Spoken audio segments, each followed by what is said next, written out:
شاہدہ 16-17 سال کی ایک حسین و جمیل لڑکی تھی۔ اس کا تعلق مڈل کلاس گھرانے سے تھا۔ اس کا باپ ریلوے میں ایک کلرک بھرتی ہوا تھا اور حالات بتا رہے تھے کہ وہ کلرک کی حیثیت سے ہی ریٹائر ہو جائے گا۔ اس کا شمار ان مردوں میں ہوتا تھا جو حالات کی چکی میں پس پس کر جمالیاتی حسن کو خیر آباد کہہ چکے ہوتے تھے اور ہر کام ایسے مشینی انداز میں کرتے تھے۔ غصہ اور چڑچڑا پن ان کی شخصیت کا حصہ بن جاتا تھا۔ شاہدہ کا باپ سخت طبیعت کا ضرور تھا مگر گھریلو معاملات میں دلچسپی لیتا تھا۔ جو کچھ بھی کماتا لا کر اپنی بیوی کے ہاتھ پر رکھ دیتا تھا۔ اسے بیوی اور بیٹی سے محبت تو بہت تھی مگر وہ اظہار نہیں کرتا تھا۔ شاہدہ نے جب یہ کہا کہ وہ میٹرک کے بعد اپنی تعلیم جاری رکھے گی تو اس نے دفتر سے قرض لے کر کالج میں اس کا داخلہ بھی کروا دیا تھا۔ شاہدہ کی ماں بھی اپنے کام سے کام رکھنے والی عورت تھی اور دوسری بیویوں کی طرح شوہر کے معاملات میں نہیں بولتی تھی کیونکہ وہ جانتی تھی کہ اس کے شوہر کو یہ سب پسند نہیں تھا۔ وہ زیادہ باتیں کرنا پسند نہیں کرتا تھا۔ پر گھر کے حالات کچھ اچھے نہیں چل رہے تھے۔ اخراجات تھے جو بڑھتے ہی جا رہے تھے اور تنخواہ وہیں کی وہیں۔ باپ کے رویے کی وجہ سے شاہدہ بھی اس سے بات کرتے ہوئے جھجکتی تھی اور وہ گھر میں ہوتا تو شاہدہ سر پہ دوپٹہ ڈالے خاموشی سے کسی کام میں لگی رہتی۔ شاہدہ کو اپنی عزت اور کم مائیگی کا بہت احساس تھا۔ اس کی سہیلیاں اور پڑوس کی عورتیں جب اس کی خوبصورتی کی تعریف کرتی تو اس کے دل میں خواہش پیدا ہوتی کہ کاش اس کا باپ بھی پیسے والا ہوتا۔ اس غربت بھرے ماحول میں رہنے کے باوجود بھی وہ تعلیم حاصل کرنا چاہتی تھی۔ اس کی بھی ایک وجہ تھی کہ وہ دوسری لڑکیوں کو دفتر اور مختلف اداروں میں کام کرتا ہوا دیکھتی، اسے ان کے ٹھاٹ باٹ نظر آتے، وہ اونچی ہیل کی سینڈل پہنتی، فر انگلش بولتی تو اس کے دل میں بھی یہ خواہش پیدا ہوتی کہ اسے بھی ایسا ہی بننا ہے۔ وہ کسی پر ظاہر تو نہیں کرتی تھی مگر یہ حقیقت تھی کہ وہ احساس کمتری کا شکار ہو گئی تھی۔ اسے اپنی غربت، اپنا ماحول، ذرا ذرا سی چیزوں کے لیے ترسنا بالکل اچھا نہیں لگتا تھا۔ اس نے جیب خرچ سے پیسے بچا بچا کر ایک موبائل تو خرید لیا تھا پر یہ موبائل نہایت ہی چھوٹا سا تھا، وہ بھی بنا کسی فنکشن کے۔ بس اس سے کسی سے بات کر لو یا پھر FM پر ریڈیو سن لو، اس کے لیے یہ بھی غنیمت تھا۔ اس نے اپنا نمبر اپنی چند گہری سہیلیوں کو دے دیا تھا۔ محلے میں اس کی بچپن کی ایک سہیلی بھی رہتی تھی جس کا نام فرخندہ تھا۔ دونوں ایک ساتھ کھیلتے ہوئے ہی بڑی ہوئی تھی۔ فرخندہ کا باپ نہیں تھا، ماں نے ایک دھاگا بنانے والی فیکٹری میں نوکری کر کے اسے پالا تھا۔ میٹرک کرنے کے بعد وہ بچوں کے اسکول میں بطور ٹیچر بھرتی ہو گئی تھی۔ کچھ ماہ پہلے اس کی ماں اچانک بیمار ہو کر چل بسی تھی اور اب وہ اس دنیا میں بالکل تنہا تھی۔ بس اسی سے شاہدہ کبھی کبھی اپنے دل کی بات کر لیتی تھی۔ اپنی اپنی مصروفیات کے باوجود دونوں سہیلیاں ایک دوسرے کے لیے وقت نکال ہی لیتی تھی۔ کبھی کبھی ایک دوسرے سے ملنے بھی چلی جاتی تھی۔ آج بھی وہ عید کی کچھ شاپنگ کرنے مارکیٹ گئی تھی۔ شاپنگ کر کے وہ گھر لوٹی تو ماں نے اسے کھانا نکال کر دیا۔ وہ بھی کھانے سے فارغ ہوئی ہی نہیں تھی کہ موبائل پر ایک اجنبی نمبر سے کال آئی۔ وہ سوچ میں پڑ گئی کہ کال ریسیو کرے یا نہ کرے۔ اس نے بات نہیں کی۔ کھانا کھا کر وہ تھوڑی دیر آرام کرنے کے لیے بستر پر لیٹ گئی۔ تھوڑی دیر بعد پھر سے اسی نمبر سے کال آئی۔ اس مرتبہ اس نے ادھر ادھر دیکھتے ہوئے اوکے کا بٹن دبا دیا۔ دوسری طرف سے کسی نے نہایت ہی نرمی اور مہذب بھرے انداز میں کہا تھا، شاہدہ پلیز میری بات سنے بغیر فون بند نہیں کرنا۔ اس نے جلدی سے فون بند کر دیا۔ اس کا دل دھک دھک کر رہا تھا۔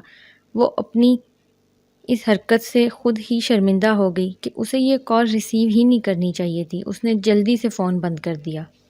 لیکن بات کرنے والے کا لہجہ رہ رہ کر اس کے ذہن میں گونج رہا تھا۔ وہ حیران تھی کہ آخر وہ کون تھا جسے اس کا نام بھی معلوم تھا۔ اس کی تو آج تک کسی لڑکے سے بات چیت بھی نہیں ہوئی تھی، نہ اپنوں میں نہ غیروں میں۔ پھر اس لڑکے کو اس کا نمبر کیسے ملا؟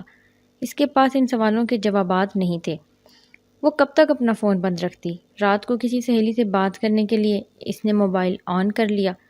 پھر اس نے بات ختم ہی کی تھی کہ اسی نمبر سے پھر سے فون آ گیا۔ اس نے سوچا کہ کال اٹینڈ کر لے مگر اس کی ہمت نہیں ہو رہی تھی۔ اسے اپنی کئی سہیلیاں یاد آئی جو گھر والوں سے چھپ کر بھی لڑکوں سے دوستی کرتی تھی اور سب کی سب ان دوستیوں پر بہت خوش بھی تھی۔ شاہدہ کے ذہن میں یہ بات آئی کہ وہ سب لڑکیاں بولڈ تھی۔ اس کا خیال تھا کہ اسے بھی اب بولڈ ہو جانا چاہیے۔ اس نے بھی آج بولڈ ہونے کا فیصلہ کر لیا۔ اور یہ بھی سوچ لیا کہ وہ کون سا فون سے نکل کر مجھے کھا جائے گا۔ معلوم تو چاہیے کہ حضرت ہیں کون اور کتنے پانی میں ہیں، اس سے کیا چاہتے ہیں۔ اس لیے اس نے کال اٹینڈ کر لی۔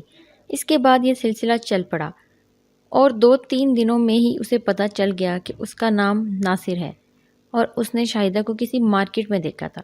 شاہدہ کے ذہن میں یہ بات آ ہی نہ سکی کہ اس سے پوچھے کہ اسے اس کا موبائل نمبر کیسے پتہ چلا۔ اس نے یہ بھی بتایا کہ وہ ایک امیر باپ کا بیٹا ہے اور اس کے کاروبار میں ہاتھ بٹاتا ہے۔ اس نے جب اسے پہلی مرتبہ دیکھا تھا تو وہ اسے اتنی اچھی لگی کہ اس نے سوچ لیا کہ اسی سے شادی کرے گا۔ شادی کی خواہش کوئی بری بات نہیں تھی، شاہدہ اس بات کا برا نہیں منا سکی، لیکن پھر بھی اس نے ایک بہت عقل کی بات کر ڈالی۔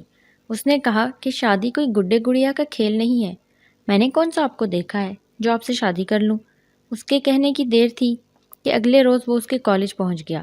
اس کی چھٹی سے کچھ دیر پہلے اس کا فون آ گیا کہ میں کالج کے گیٹ کے سامنے بلیک کلر کی گاڑی میں بیٹھا ہوں اور دعا کر رہا ہوں کہ تمہیں پسند آ جاؤ، نہ پسند آیا تو پھر میرے سامنے خودکشی کے سوا اور کوئی راستہ نہیں رہے گا۔ میں سچ کہہ رہا ہوں، کہو تو قسم کھا لوں۔ شاہدہ سناٹے میں آ گئی کہ وہ کسی کے لیے اتنی اہم ہو گئی ہے کہ وہ اس کے لیے خودکشی کرنے پر بھی تیار ہو سکتا ہے۔ اس کی ایک کلاس فیلو قریب آئی تھی۔ اس نے مزید کچھ کہے بنا فون بند کر دیا۔ چھٹی کے بعد وہ گیٹ سے باہر نکلی، سامنے ہی وہ کار میں بیٹھا نظر آ گیا۔ وہ اسے پہچانتا تھا، اس لیے اسے دیکھ کر مسکرایا اور گاڑی کے قریب دروازہ کھول کر باہر آ گیا۔ اسے دیکھ کر وہ بھی کہیں کھو سی گئی۔ وہ نہایت صاف رنگ کا، لمبے قد کا ایک سمارٹ لڑکا تھا۔ اس کے بال اس کی پیشانی پر بکھرے ہوئے تھے، گلے میں ڈھیلی ڈھالی ٹائی جھول رہی تھی اور جسم پر موجود سوٹ خاصا قیمتی دکھائی دیتا تھا۔ وہ مسکراتے ہوئے اسے دیکھ رہا تھا۔ اس کا دل زور زور سے دھڑکنے لگا۔ وہ گھبرا کر جلدی سے کالج کی بس میں چڑھ گئی اور اپنی سیٹ پر جا بیٹھی، اور اب بھی چور نظروں سے اسے ہی دیکھ رہی تھی، کیونکہ بس میں بیٹھی کوئی بھی لڑکی اس کی طرف متوجہ نہیں تھی۔ سب اپنے اپنے فون میں ہی گم تھے، اس لیے اس نے نظر بچا کر ناصر کو پھر سے دیکھنا شروع کر دیا، کیونکہ وہ ابھی تک وہیں کھڑا تھا۔ ناصر شاہدہ کو بہت زیادہ پسند آ گیا تھا۔ اس کی باتیں کرنے کا انداز بہت دلکش تھا۔ وہ اتنی نرمی اور اپنائیت سے بات کرتا تھا کہ جی چاہتا کہ وہ بولتا رہے اور شاہدہ سنتی رہے۔ اس نے اپنی کئی سہیلیوں کے بوائے فرینڈ کی موبائلوں میں تصویریں دیکھی تھی، پر خوبصورتی میں وہ ناصر کا کسی سے بھی مقابلہ نہ کر پائی تھی۔ گھر پہنچ کر بھی وہ ناصر کے خیالوں میں ہی گم تھی۔ اس نے آئینے میں اپنی شکل دیکھی، اسے لگا کہ وہ بھی کسی سے کم نہیں ہے۔ ناصر یقیناً اس کی خوبصورتی سے متاثر ہو گیا تھا۔ اس کے جدید انداز کے قیمتی کپڑے اور شاندار گاڑی بتا رہی تھی کہ وہ کسی امیر باپ کا بیٹا ہے۔ اس کے علم میں یہ بات بھی تھی کہ امیر زادوں کی دلی خواہش ہوتی ہے کہ ان کی بیویاں کسی فلمی اداکارہ کی طرح حسین و جمیل اور سمارٹ ہوں، تاکہ پارٹیوں وغیرہ میں دوسرے مردوں پر رو پڑ سکے۔ اسے اپنی بے وقوفی اور کم فہمی کی وجہ سے شاہدہ ناصر کی خوبصورتی اور اس کی عمارت کے جال میں پھنس چکی تھی۔ اب ہر دم اسے ناصر کے فون کا انتظار رہنے لگا۔ ایک دن ناصر نے اسے یہ تسلی بھی دے ڈالی کہ وہ بالکل اس بات سے پریشان نہ ہو کہ وہ ایک غریب گھرانے سے ہے، اور ناصر نے یہ بھی کہا کہ وہ جلد ہی اپنے گھر والوں کو رشتے کے لیے اس کے گھر بھیجے گا۔ شاہدہ کو یہ سن کر بہت خوشی ہوئی۔ اپنی خوشی کو چھپاتے ہوئے اس نے مصنوعی فکر مندی سے پوچھا، اگر شادی اتنی جلدی ہو گئی تو میری پڑھائی کا کیا ہوگا؟ اس کی بات سن کر ناصر ہنس کر بولا، پھر تم اپنے بچوں کو پڑھانا، تمہیں پڑھنے کی کیا ضرورت ہے؟ اس کی بات سن کر شاہدہ شرما گئی۔ ناصر نے پھر کہا، یقیناً تم نے یہ سن کر شرمانا ہی تھا، کاش میں تمہیں شرماتا ہوا دیکھ سکتا۔ دیکھو تم منع مت کرنا، میرے پاس ایک سمارٹ فون ہے، کار میں فارغ ہی پڑا ہے، اگر کبھی ملے تو وہ میری طرف سے قبول کر لینا، میں اس میں نئی سم بھی ڈلوا دوں گا تاکہ تم بے فکری سے تنہائی میں اسے استعمال کر سکو۔ میرا دن تو کسی نہ کسی طرح گزر جاتا ہے، مگر رات کو تمہاری بہت یاد آتی ہے۔ اپنی کچھ تصویریں بھی مجھے بھیج دیا کرنا، جب تک شادی نہیں ہو جاتی انہیں دیکھ کر ہی گزارا کرنا پڑے گا۔ اور ہاں، شادی کے بعد تو میں کم سے کم 1 ماہ تک کام پر نہیں جاؤں گا، تاکہ ہر وقت تمہیں دیکھتا ہی رہوں۔ بس ایک بات سے میری ڈھارس بندھی رہتی تھی کہ تھوڑے دنوں کی ہی تو بات ہے، پھر تو ہماری شادی ہو جائے گی۔ پر اگلے ہی دن وجاہت کا باپ اپنی بیوی کو لے کر ان کے گھر آ دھمکا۔ وہ شاہدہ کے باپ کا بچپن کا دوست تھا۔ اتفاق کی بات تھی کہ سالوں پہلے دونوں دوستوں کی شادیاں بھی چند روز کے فرق سے آگے پیچھے ہی ہوئی تھی۔ اس زمانے کی رسم کے مطابق دونوں دوستوں نے طے کر لیا تھا کہ اگر ایک کے گھر لڑکا اور دوسرے کے گھر لڑکی ہوئی تو وہ اپنی دوستی کو رشتہ داری میں بدل دیں گے۔ شاہدہ کے والد کے دوست کے گھر تو پہلے سال ہی لڑکا پیدا ہو گیا تھا، مگر شاہدہ شادی کے 5-6 سال بعد پیدا ہوئی تھی۔ ویسے تو دونوں دوستوں نے زندگی کی مصروفیات سے وقت نکال کر ایک دوسرے سے ملنے کا سلسلہ برقرار رکھا ہوا تھا، مگر اس دفعہ تو وہ اپنی بیوی کے ساتھ آ گئے۔ مقصد یہی تھا کہ برسوں پہلے جو بات ہوئی تھی اس کو پورا کیا جائے، کیونکہ اب دونوں بچے جوان ہو گئے تھے۔ دوست کے بیٹے کا نام وجاہت تھا اور وہ کسی سرکاری ادارے میں ملازم تھا۔ شاہدہ کا باپ اس رشتے سے نہ صرف خوش بلکہ ہر لحاظ سے مطمئن تھا۔ اور پھر یہ بات بھی اپنی جگہ تھی کہ دونوں دوستوں نے ایک دوسرے سے وعدہ کیا تھا اور اب وہ وعدہ پورا کرنے کا وقت آ گیا تھا۔ اپنی سخت گیر طبیعت کی بنا پر اس نے گھر میں کسی سے مشورہ کرنے کی ضرورت بھی نہیں سمجھی اور اپنا فیصلہ بیوی کو سنا دیا۔ شاہدہ کی شادی میرے دوست کے بیٹے وجاہت سے ہوگی۔ ماں تو سیدھی سادی ایک مشرقی عورت تھی اور شوہر کے ڈر میں رہتی تھی۔ اس نے اس کے فیصلے پر سر جھکا دیا اور شائستہ کے باپ نے شائستہ کو فیصلے سے آگاہ کر دیا۔ یہ خبر سن کر شاہدہ پر تو جیسے قیامت ہی ٹوٹ پڑی۔ اس نے آنکھوں میں آنسو بھر کر ماں سے اس بات پر احتجاج کیا، اپنی ادھوری پڑھائی کا بہانہ بنایا، مگر اس کی ماں نے ہاتھ کھڑے کر دیے۔ میں تیرے باپ سے اس سلسلے میں کوئی بات نہیں کر سکتی، وہ تو میرے پیچھے پڑ جائے گا۔ اگر تجھے کوئی اعتراض ہے تو تو جا کر اسی سے بات کر لے۔ یہ بات بس یاد رکھنا کہ ماں باپ جو بھی فیصلہ کرتے ہیں اولاد کے حق میں بہتر ہی ہوتا ہے۔ اس میں اتنی ہمت کہاں تھی کہ وہ اپنے باپ سے بات کرتی، وہ بس دل محسوس کر ہی رہ گئی۔ ایک روز اس کی ماں اور باپ وجاہت کے گھر جا کر اسے دیکھ بھی آئے۔ وجاہت دونوں کو بہت پسند آیا تھا اور یوں تابوت میں آخری کیل بھی گڑ گئی۔ شاہدہ نے فوری طور پر ناصر سے رابطہ کیا اور یہ خبر اسے سنائی اور بولی، ناصر اگر تم کچھ کر سکتے ہو تو اب کر لو، اب وقت آ گیا ہے، اپنے گھر والوں کو ہمارے گھر بھیج دو، شاید ابا مان جائیں۔ لمحے بھر کو تو ناصر چپ ہو گیا، پھر بولا، میری امی تو اپنی بہن سے ملنے دبئی گئی ہوئی ہیں، 2-3 مہینے وہیں رہیں گی، تو پھر میں کیا کروں؟ مجھ میں اتنی ہمت نہیں ہے کہ میں اپنے باپ کے سامنے زبان کھولوں، وہ بے بسی سے بولی تھی۔ اس کی بات سن کر دوسری طرف خاصی دیر تک خاموشی رہی، پھر ناصر کی آواز آئی، تم شادی کرنے سے منع کر دو، یہ میں نہیں کر سکتی، مجھ میں اتنی ہمت نہیں ہے۔ یہ کہتے ہوئے شاہدہ کی آنکھوں میں آنسو آ گئے۔ تم میرے ابا کو نہیں جانتے، مجھے ان سے بہت ڈر لگتا ہے۔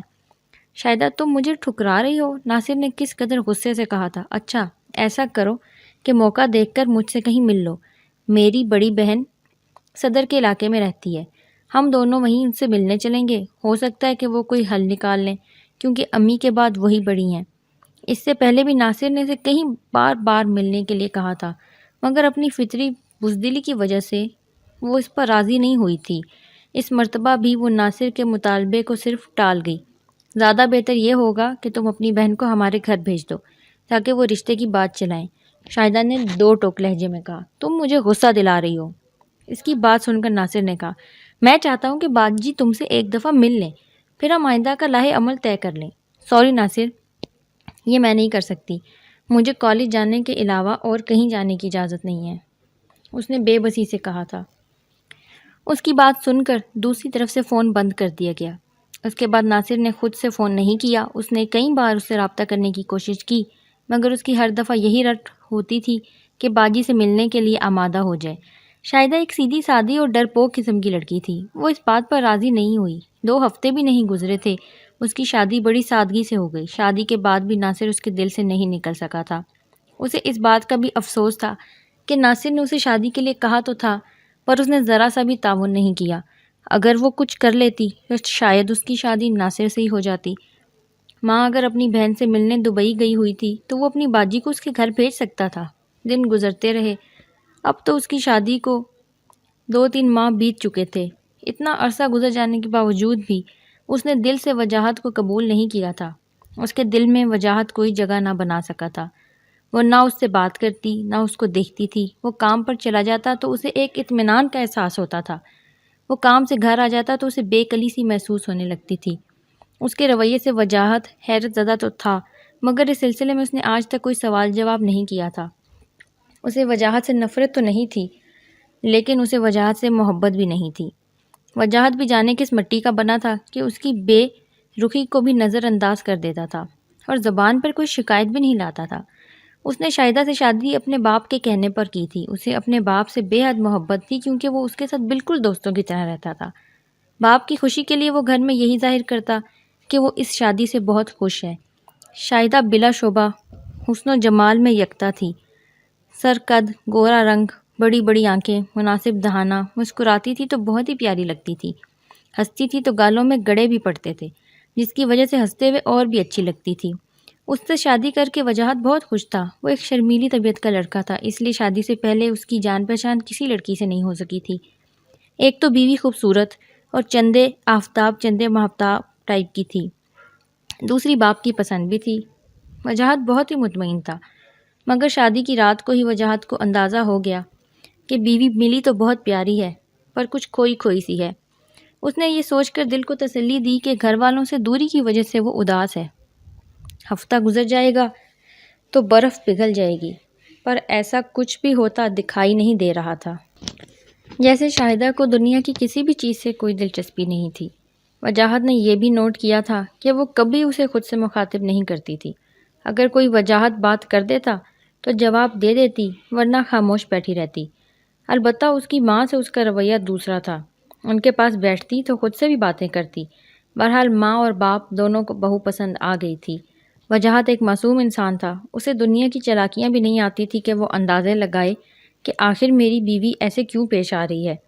ایک دو دفعہ تو وہ تنگ بھی آ گیا، دل چاہا کہ پوچھے کہ آخر اس سے کیوں دور دور رہتی ہے، لیکن سوچتا تھا کہ کہیں وہ اس بات پر غصہ نہ ہو جائے، اس لیے کبھی اس بات کا اظہار نہیں کیا۔ وہ اسے بہت اچھی لگتی تھی۔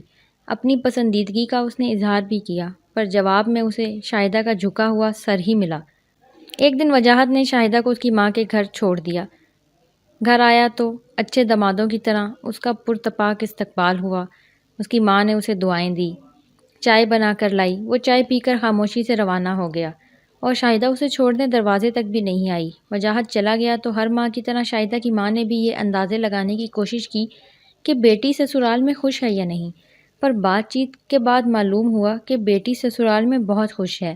ہاں، شاید اپنے شوہر سے تھوڑا شرماتی ہے، ایک دو بچے ہو جائیں گے تو پھر بالکل ٹھیک ہو جائے گی۔ شاہدہ نئے ماحول کی وجہ سے ایسی ہو گئی ہو، کیا پتہ۔ شاہدہ بیٹھک میں چلی گئی اور ٹی وی آن کر کے بیٹھ گئی۔ ٹی وی پر ایک بریکنگ نیوز چلنے لگی تھی۔ اچانک وہ حیرت سے کنگ ہو کر رہ گئی۔ ٹی وی میں ناصر کو دکھایا جا رہا تھا۔ اس کے ہاتھوں میں ہتھ کڑیاں لگی ہوئی تھی۔ ڈر اور خوف اس کے چہرے سے عیاں تھا۔ اس کے ساتھ اس کے 4 ساتھی بھی تھے، جس میں سے ایک لڑکی بھی تھی جس نے اپنے چہرے کو چادر سے چھپا رکھا تھا۔ پاس ہی کرسیوں پر سائبر کرائم کی ٹیم کے ارکان بیٹھے ہوئے تھے اور پریس کانفرنس میں ایک ڈپٹی ڈائریکٹر اس واقعے کی تفصیلات بتا رہا تھا، جس کی وجہ سے ان لوگوں کو پکڑا گیا تھا۔ شاہدہ کا دل زور زور سے دھڑک رہا تھا، کانوں میں سائیں سائیں سی ہونے لگی تھی۔ اس نے جلدی سے اٹھ کر دروازہ بند کر دیا کہ کہیں کوئی باہر سے یہ آوازیں نہ سن لے۔ وہ تو ناصر کو دیکھے ہی جا رہی تھی، جس کا چہرہ ستایا ہوا اور چہرے سے ہوائیاں اڑی ہوئی تھی۔ ڈپٹی ڈائریکٹر بتا رہا تھا کہ اس گروہ کے یہ لوگ مختلف حربوں سے نوعمر لڑکیوں کو اپنے جال میں پھانس کر پہلے ان سے دوستی کرتے ہیں، پھر انہیں دوستی کا جھانسا دے کر اپنی ساتھی لڑکی کے فلیٹ پر بلا کر ان کی نازیبا فلمیں بناتے ہیں، اور بعد میں ان فلموں کی تشہیر کرنے کی دھمکی دے کر وہ انہیں بلیک میل بھی کرتے ہیں۔ ناصر ایک خوش شکل نوجوان تھا۔ اس کے جھانسے میں آ کر کچھ لڑکیاں اپنا سب کچھ لٹا دیتی تھی، کیونکہ یہ انہیں اپنی چکنی چپڑی باتوں سے متاثر کر کے یہ یقین دلا دیتا تھا کہ جلد ہی ان سے شادی کر لے گا۔ اس معاشرے میں ناصر جیسے شیطان صفت لوگوں کی ایک بڑی تعداد پیدا ہو گئی ہے۔ یہ مجبور، بے کس اور اچھی شکل کی لڑکیوں کو اپنا شکار بناتے ہیں، اور انہوں نے اس کام کے لیے ایک فلیٹ بھی لے رکھا ہے، جس میں یہ لڑکیوں کو یہ کہہ کر بلاتے ہیں کہ تمہیں اپنی بہن سے ملوائیں گے، جبکہ وہ کسی کی بھی بہن نہیں ہے، بلکہ ان کے گروہ کی ایک لڑکی ہے جو اس مکروہ دھندے میں ان کے ساتھ ملوث ہے۔ جن لوگوں کو یہ لوگ بلیک میل کرتے تھے، ان میں سے ان کی سہیلیوں کے نمبر بھی زبردستی حاصل کر لیا کرتے تھے۔ پھر ناصر ایک مہذب اور شائستہ نوجوان بن کر ان سے رابطہ کرتا اور تھوڑے ہی دنوں میں ان کے مزید شکار پیدا ہو جاتے۔ بتایا گیا کہ ناصر کے گروہ کو پکڑوانے کا سبب ایک فرخندہ نامی لڑکی بنی ہے۔ شاہدہ حیران و پریشان رہ گئی اور یہ سب دیکھ رہی تھی جب ٹی وی میں کیمرہ فرخندہ کے چہرے پر گیا۔ یوں تو فرخندہ نے اپنے چہرے کو نقاب سے ڈھانپ رکھا تھا، لیکن شاہدہ نے اسے آنکھوں سے ہی پہچان لیا۔ وہ اس کی بچپن کی سہیلی ہی تھی۔ اسے احساس ہو گیا کہ ناصر نے اسے کہیں دیکھ لیا ہوگا اس کے ساتھ، اور پھر اسے ڈرا دھمکا کر اس کا موبائل نمبر لے لیا ہوگا۔ شاہدہ کو جھرجھری سی آ گئی۔ وہ سوچنے لگی کہ اس دنیا میں کتنے برے لوگ ہیں جو ہر کسی سے اپنا مفاد نکالنا چاہتے ہیں۔ وہ اس بدنامی اور رسوائی کے ڈر کو اب محسوس کر رہی تھی جو اس کی قسمت نہیں بنا تھا، لیکن اگر اس نے تھوڑی سی بے وقوفی کی ہوتی تو ایسا ہو سکتا تھا۔ تھوڑی دیر بعد جب اس کی حالت سنبھلی تو اس نے اپنا وہی چھوٹا سا موبائل اٹھایا اور وجاہت کا نمبر ملانے لگی۔ نمبر ملا تو اس کے کچھ کہنے سے پہلے ہی اس کے کانوں میں وجاہت کی حیرت بھری آواز آئی، شاہدہ خیریت تو ہے؟ تم نے کیسے فون کیا؟ تم ٹھیک تو ہو؟ تمہاری امی تو ٹھیک ہیں؟ اس نے بولنے کی کوشش تو کی پر آواز جیسے اس کے حلق میں اٹک گئی تھی۔ چھٹی کے بعد آ کر مجھے لے جائیے گا، میرا دل نہیں لگ رہا ہے یہاں، مجھے آپ، امی اور ابا بہت یاد آ رہے ہیں۔ یہ کہتے کہتے اس کی آواز بھر آئی تھی۔ دوسری طرف چند لمحوں تک تو خاموشی چھائی رہی، پھر اس کے کان میں وجاہت کی شوخ بھری آواز سنائی دی، بھاڑ میں جائے چھٹی، میں ابھی آ رہا ہوں تمہیں لینے کے لیے۔ جی اچھا، میں تیار بیٹھی ہوں، شاہدہ نے اپنے آنسو ضبط کرتے ہوئے مسکرا کر کہا اور فون بند کر دیا، اور اپنا سامان بیگ میں ڈالتے ہوئے وہ یہ سوچ رہی تھی کہ اپنے ماں باپ اور شوہروں کی عزتوں کا خیال رکھنے والی لڑکیوں کی زندگی کتنی قابل رشک ہوتی ہے۔ وہ شادی سے پہلے اپنے ماں باپ کے گھر میں بڑی عزت اور احترام سے وقت گزارتی تھی، اور شادی کے بعد مرتے دم تک اپنے شوہر کے گھر میں رہنے کا اس نے ارادہ کر لیا۔ وہ لڑکیاں جو اپنی عزت کے رکھوالوں کی قدر نہیں کرتی، ناصر جیسے شیطانوں اور درندہ صفت لوگوں کے ہتھے چڑھ جاتی ہیں جو اس دنیا میں قدم قدم پر گھاٹ لگائے بیٹھے ہیں۔ اللہ سب کی بیٹیوں اور سب کی عزتوں کو محفوظ رکھے، آمین۔